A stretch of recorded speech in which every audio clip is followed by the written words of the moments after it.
Jadi dimanapun Anda berada, kembali saya Winata menjumpai Anda dan kali dalam Bali Post Talk. Saya akan mewawancarai Ibu Dr. Insinyur Luh Kartini.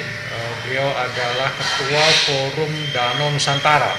Apa yang kita bahas yaitu berkaitan dengan pergub yang dikeluarkan oleh Gubernur tentunya, Gubernur Bali, tentang pelindungan danau, sumber mata air, sungai dan juga laut. Nah, tentu ini menarik untuk kita bahas karena pergub ini baru saja dikeluarkan dan bagaimana tanggapan dari narasumber kita Bu Kartini, karena beliau tentu sangat banyak sekali penelitian atau membahas, mengkaji tentang kondisi danau di Bali. Kita langsung sapa Bu Kartini. Om Swastiastu Bu. Om Swastiastu, Raja Semang. Nanti Gatra sehat Bu. Becek sehat. Karena ini masih pandemi, pandemi Covid. Tapi ada semangat yang ditunjukkan oleh Pak Gub dengan mengeluarkan pergub ya, perlindungan danau. Nah, sebagai orang yang lama juga berkecimpung di tentang mata air di Bali, kemudian juga tentang danau khususnya, bagaimana tanggapan Bu Kartini? Ya, kami sebenarnya sangat bersyukur ya. Jadi dengan keluarnya pergub ini berarti akan ada penekanan ya. Sebenarnya kan sudah banyak peraturan-peraturan yang terkait dengan mata air, dengan danau ya. Bahkan negara sebenarnya sudah lama. Jadi sejak tahun 2009 sudah memikirkan danau dan ada 15 danau prioritas yang harus diselamatkan, yaitu termasuk Danau Batur. Jadi dari tahun 2009 jadi sudah ada perencanaan bagaimana mengatasi permasalahan yang ada di danau. Nah, dengan keluarnya pergub ini berarti artinya jadi pemerintah Bali, Pak Gubernur dengan semua jajarannya, Bupati seluruh Bali juga sudah memikirkan nanti bagaimana implementasi. Nah, di sini kan yang paling penting implementasi. Jadi sejak tahun 2009 jadi ada konferensi danau di Bali, konferensi danau Nusantara yang dilaksanakan di Bali, yang sudah mengkaji bahwa Danau Batur itu adalah danau prioritas yang salah satu dari 15 danau yang harus diselamatkan. Dan pada saat itu sebenarnya sudah disepakati bahwa danau cekaman terkungkung yang seperti Danau Batur tidak boleh ada keramba ya. 2009. Jadi ya sudah itu ada lagi per dirjen, jadi peraturan dirjen, karena sekarang peraturan menteri belum turun ya. Peraturan presiden sedang dikaji. Nah, itu juga menyatakan bahwa danau cekaman terkungkung, jadi yang tidak punya inlet dan outlet, jadi tidak ada sungai yang masuk dan tidak ada sungai yang keluar dari danau itu. Dan itu ada di Danau Batur ya? Batur kita keempat-empatnya kita danau cekaman terkungkung. Di Bali ini semua ya, sebenarnya? Di Bali ya, jadi sebenarnya tidak boleh ada keramba, ya. Tapi faktanya sekarang di situ banyak ada keramba. Ada keramba sampai 11.800 sekian kalau nggak salah dari ya kajian terakhir. Nah, ini mudah-mudahan nanti di dalam pergub itu kayak itu sudah diatur juga danau cekaman terkungkung seperti Batur tidak boleh ada keramba. Nah, ini tindakan ini yang nanti yang kita tunggu. Jadi bagaimana nanti implementasinya ya. Dan sekarang dari hasil analisis air danau juga sudah menunjukkan sebenarnya 2011 Danau Batur udah masuk ke kelas 4 ya, dari salah satu diameter yang diamati. Termasuk kelas 4. Kalau di kan berarti naik kelas Bu ya? Ya itu kan banyak parameter, tapi salah satu 2011 itu yang dikaji oleh Badan Lingkungan Hidup Provinsi Bali ya, waktu itu diambil ininya, itu ada salah satu yang sebenarnya sudah menunjukkan air danau itu sudah masuk ke kelas 4. Maknanya artinya Bu, kalau artinya apa? Sudah tercemar sekali. Sudah tercemar ya, sudah tercemar. Sebenarnya karena penggunaan pestisida dan lain-lainnya, limbah juga baru di sana baru ada satu pengolahan limbah di Kedisan, jadi di dermaga ya ada pengolahan limbah. Kalau yang lain kita belum tahu ya, mungkin semua belum ada. Jadi semua limbah itu masuk ke danau ya jadi sampah, rumah tangga. Jadi apakah WC-nya kedap air, kalau tidak kan di sana pasir kan. Jadi semua akan masuk ke danau. Nah, ini yang dengan adanya pergub ini kita harapkan sekarang 2020 keluar pergub, Mhm. berarti 2021 sudah ada implementasi. Nah, implementasi ini sebenarnya kami sudah menyusun, jadi Kementerian Lingkungan Hidup dan Kehutanan dengan, kalau di Bali diwakili oleh BPDAS HL, jadi Balai Wilayah BPDAS, jadi Badan Pengelolaan Sungai. Pengendalian sungai ya. Ya. Oke. Itu ada di Yang ada di ya? kementerian, di Bali ada 8 sebenarnya, ada 8 UPT yang dari kementerian. Nah, salah satunya BPDAS yang menangani danau sekarang. Jadi sudah ada perencanaan. Jadi siapa yang melakukan apa. Jadi kalau memang serius nanti Bapak Gubernur dengan semua bupati yang ada di Bali untuk menyelesaikan permasalahan air, ya berarti kita bisa koordinasi. Jadi karena Batur, misalnya seperti Batur, Bulian, Tamblingan dan Beratan itu semua sudah ada pokjanya. Sudah ada pojoknya. Sudah ada pokjanya. Jadi kalau menggarap itu mohon nanti pokja itu dilibatkan. Kalau Jadi, pokja itu sebenarnya siapa orangnya, siapa yang membentuknya, dan berada di bawah apa sebenarnya Bu kalau selama? Nah, itu pokja yang selama ini dibentuk oleh Kementerian Lingkungan Hidup ya. Jadi yang ininya ada dari, kalau Batur itu Pak Sekda sebagai ketuanya. Sudah itu 8 UPT itu dan semua pihak yang terkait dan LSM juga ada di dalamnya. Nah, selama ini tidak bekerjakah atau sulit bekerja atau apa yang terjadi? Belum, sebenarnya ini perlu didorong kan, karena apa? Karena kan ketika kita mau kerja kan pasti harus ada finansialnya, anggarannya dan sudah itu. Dan gini sebenarnya masing-masing pihak yang terkait seharusnya tanpa dianggarkan dari pusat juga mereka harus menganggarkan. Dan maksudnya di sisi ini sosialisasi dan penegakan hukumnya sebenarnya bisa dilakukan. Bu, kalau kita bicara begini, tadi Ibu sudah mengatakan, Bu sudah mengatakan bahwa sebenarnya ada undang-undangnya sudah ada, kemudian pokja sudah ada, aturan-aturannya juga sudah ada sebelum pergub ini. Tapi menyambut positif ada pergub ini karena lebih implementatif. Nah, persoalan kemudian adalah agar jangan sampai kemudian pergub ini hanya sekedar sama dengan peraturan-peraturan lain yang kemudian tidak seolah-olah tidak berguna atau belum bermanfaat. Apa yang sebenarnya menjadi kendala selama ini di lapangan sehingga itu sulit untuk dilaksanakan? Apakah masyarakatnya sulit diatur atau kekurangan dana finansial anggaran untuk melaksanakan? Ini sebenarnya kan dengan adanya pergub ini kan,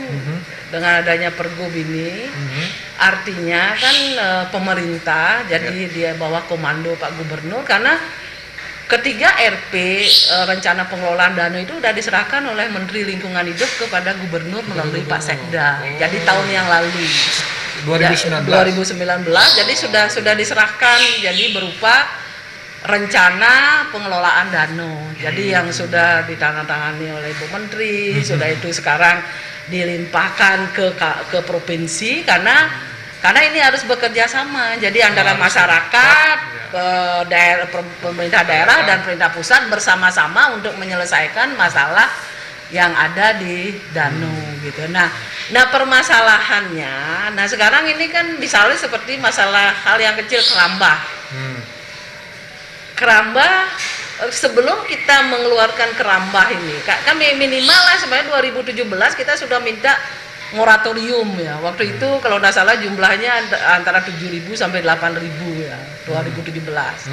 Tapi ternyata tidak ini ya. Jadi karena ada dua ini dari perikanan ingin meningkatkan kinerjanya. Nah padahal sekarang 11 menteri ini berada dalam satu kata untuk bagaimana menyelesaikan permasalahan danau. Nah ini di sinilah ada kata sinkronisasi, koordinasi, sinergitas. Jadi gampang diucapkan tapi susah dilakukan. Nah terus yang lain nih keempat danau kita di Bali tidak memiliki tata ruang. Nah seharusnya apapun tidak boleh dibangun di dalam danau. Jadi belum ada tata ruang danau. Jadi belum badan danau itu belum memiliki tata ruang. Jadi belum termasuk kerambah apapun sebenarnya tidak bisa dilakukan di dalam danau. Karena itu kan harus menghitung daya dukung dan daya tampung. Nah sedangkan kita sudah sepakat bahwa danau Cekaman terkungkung tidak boleh ada kerambah.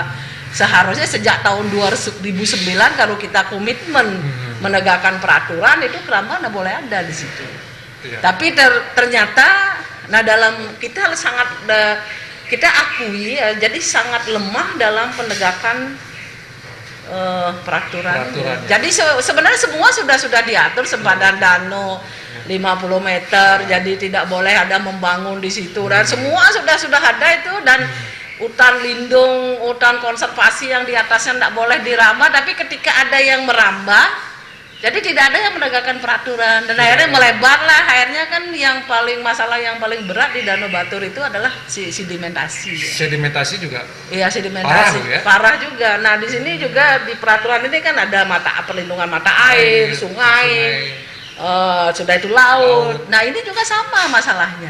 Kalau sungai kita coba lihat, jadi sedimentasi juga, Bu ya. Sedimentasi sudah itu aturan yang sebenarnya yang paling harus ditaati adalah boleh membangun kalau sungai itu 3 kali kedalaman. Itu barier sempadan sungai itu. Sempadan laut 100 meter. Tidak boleh membangun apapun di situ. Jadi karena apa? Karena leluhur kita dulu dengan melemparkan batu, dia mampunya sampai di mana dia melemparkan batu, sampai di situ boleh membangun. Tapi sekarang kan justru banyak sekali yang ada di pinggir sungai ya. Tapi kan tidak ada yang menegakkan peraturan. Sebenarnya kemana mereka? Nah ini yang jadi kalau kita berbicara masalah lingkungan, nah itu terus masalah air tanah juga. Nah siapa yang mengecek, berapa kedalaman kita orang ngebor kan, dan lain-lainnya. Jadi kita juga sudah mengalami intrusi laut. Jadi sekarang intrusi air laut sudah itu air tanah menurun terus. Kalau kita kembali ingat cerita tentang Ethiopia itu kan mereka kehilangan air kan gara-gara penurunan air tanah karena penebangan pohon. Kita ini penebangan pohon juga pembuatan sumur bor. Kalau di Ethiopia dulu tidak ada pembuatan sumur bornya. Nah ini sebenarnya PR dari ini kan, sedangkan air itu kan Pak, kita kan daerah pariwisata. Jadi kita selalu ngomongin pariwisata, pertanian, kalau perlu kan gitu kan. Jadi kalau pas lagi seperti sekarang ya baru ketika pariwisata sudah bagus ya lupa lagi ya. Nah ini kan semuanya perlu air kan. Betul. Nah sedangkan kita sudah di fisik air yang sangat tinggi. Sudah sangat tinggi ya. Jadi artinya sekarang kita semua jadi pemerintah, masyarakat, pelaku usaha, jadi harus bersama-sama untuk menjaga air. Apalagi misalnya Batur itu geopark di sana. Betul. Ya sudah itu ada warisan budaya dunia. Sudah itu Bapak Gubernur dalam rencana kerjanya kan sudah ada bahwa tanah di sekitar pertanian di sekitar danau harus organik. Tapi sekarang Pak Gubernur kan sudah tahun kedua sekarang kan. Jadi belum ada. Iya, yang mana gitu loh. Jadi yang mana bagaimana penekanannya. Nah sekarang ada pergub lagi. Dan di situ juga kalau nggak salah di sekitar ini harus pertanian organik. Nah bagaimana mendorong ini, karena kalau pergub kan tidak sanksinya dilakukan oleh undang-undang yang ada di atasnya kan. Jadi tidak disediakan sanksi lah. Hanya ini aja semacam reward dan lain-lainnya. Jadi Bu, apakah ada harapan misalnya pergub ini harus ditingkatkan misalnya di Perda misalnya atau ya memang seharusnya kalau masalah air ini kayak pertanian organik kan Perda kan. Perda. Ya Perda. Jadi karena ini mengatur sangat banyak ya. Jadi kalau di tempat-tempat lain banyak Perda. Harus ada sanksinya. Iya, harus ada sanksinya. Nah, sehingga betul-betul bisa ini. Karena ini harus misalnya satu contoh di pinggir danau membangun. Nah, sekarang ada ini restoran di dalam danau. Nah, kalau yang lain punya uang, bisa aja kan? Nah, ini kan ini yang mana yang harus terus kan banyak sertifikat juga di dalam danau. Jadi sertifikat juga ada. Nah ini harus di-clearkan kan. Jadi kenapa seperti itu? Nah ini tugasnya ini pemerintah. Nah karena di sini kan kalau danau kita sebenarnya karena otonomi yang paling bertanggung jawab adalah Bupati kayak Batur ya, Bupati Bangli, karena berada di daerah Kabupaten Bangli, Beratan, Kabupaten Tabanan, Bulian Tamblingan, Buleleng. Jadi beliau lah yang benar, tapi Bapak Gubernur sebagai koordinatornya kan, karena kan Bali kan Ada di jadi ada provinsi. air ya, air jadi seluruh danau itu akan mengairi dan di seluruh Bali kan, nah Baik. itu ya. Baik. Terima kasih Bu, karena waktu saya kira banyak sudah disampaikan. Saya takut kalau saya korek-korek lagi banyak hal-hal yang mengkhawatirkan sebenarnya. Karena kondisi danau yang sudah banyak aturannya, implementasi yang tidak, mudah-mudahan Bu ya, kita harapan kita bersama bahwa Pergub ini betul-betul Bisa mempus ya, mempus lebih dan fokus, jadi ya, ya tidak- fokus dari semua tidak seperti pihak. sebelum-sebelumnya Bu ya, ada aturannya semua tapi pihak tidak bisa yang diimplementasi. terkait bisa menganggarkan, melakukan kegiatan.